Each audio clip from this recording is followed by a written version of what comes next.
Hey everyone, welcome back to my channel. My name is Jessie and today I'm going to be doing the top 5 books I read in 2019. The first book I want to talk about is The Last Mrs Parrish by Liv Constantine. This is a book about a girl named Amber who meets a girl named Daphne Parrish at the gym, and Daphne is very beautiful, very wealthy. She's married to a wealthy husband and has two beautiful daughters, and Amber's mission is to get really close to Amber to hopefully mingle her way into this family.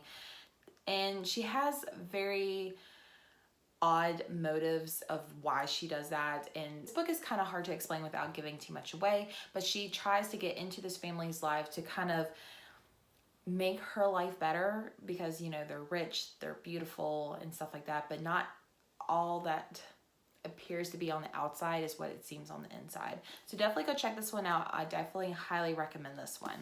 The second book I want to talk about is For Better and Worse by Margot Hunt. This is a book that I read pretty quickly.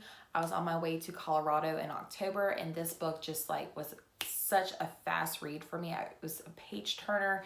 It was definitely one of those books that I was just like, where in the world is this book going to go? But this follows a married couple.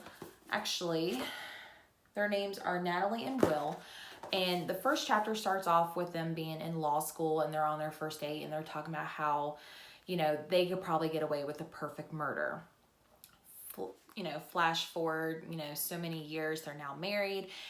They're both lawyers and they have a, you know, son who's in elementary school.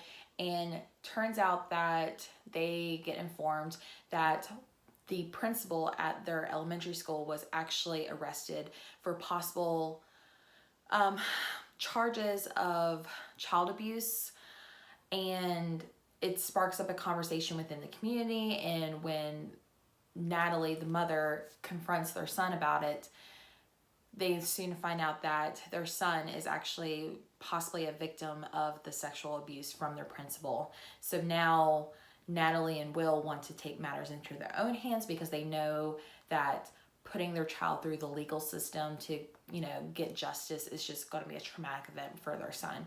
So this book was such a fast read. It's told in two parts, and I just highly recommend this one. It was such a good page turner, and Margot Hunt is definitely one of the new authors that I am now interested in. The next book I want to talk about is My Lovely Wife by Samantha Downing. This is her debut novel, and let me just tell you, she did not disappoint. This book was very interesting. I did listen to this one reading the physical book and also the audio book on Scribd. But this one is about a man, I believe his name is Tobias, and him and his wife are kind of like your average day family. They live in a very nice neighborhood. She sells real estate. I believe he's a tennis coach, and they have two teenage children, a son and a daughter. And what you don't know about this married couple is they actually like to kidnap women and kill them to keep their marriage alive.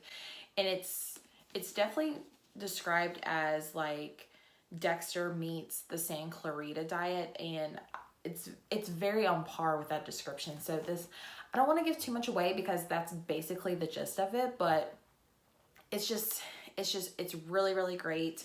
Highly recommend. Her newest book comes out, I believe, in April or May. I'm not 100% sure, but definitely check this one out. It was such a page turner, and the big plot twist at the end, I feel like I should have seen coming, but I didn't. So bravo, Samantha Downing, bravo.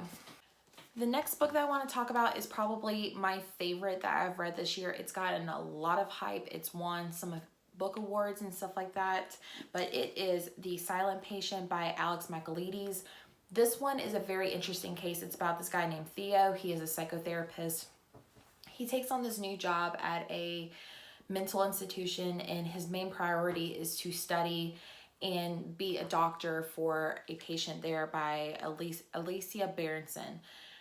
And Alicia is there because she actually shot her husband 5 times in the face, and since that act, she has not spoken a single word in like over 5 years, I believe.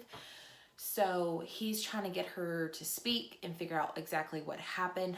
But this book had the biggest plot twist I've ever seen in my entire life. Like, I literally was screaming and shouting when the plot twist happened. I had to shut my book for like 30 minutes and just process what I read and continue reading the last less than 50 pages of the book. So definitely check this one out. This was one of my book of the month selections, and I loved this book, and I've recommended it to several other people, and they said that this plot twist is definitely something worth reading. So the last book, which is actually the last book I read for this year, is actually being borrowed by my friend Kayla.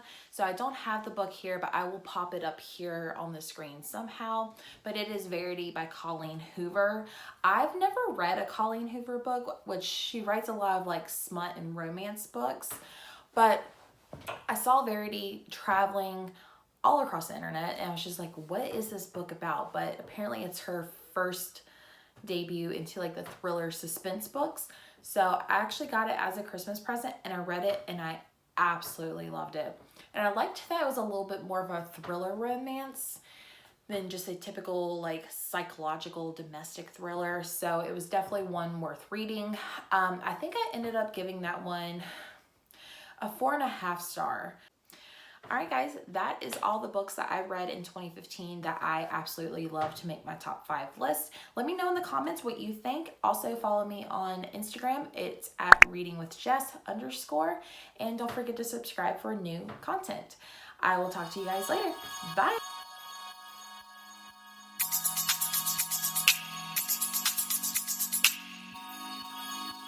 Yeah.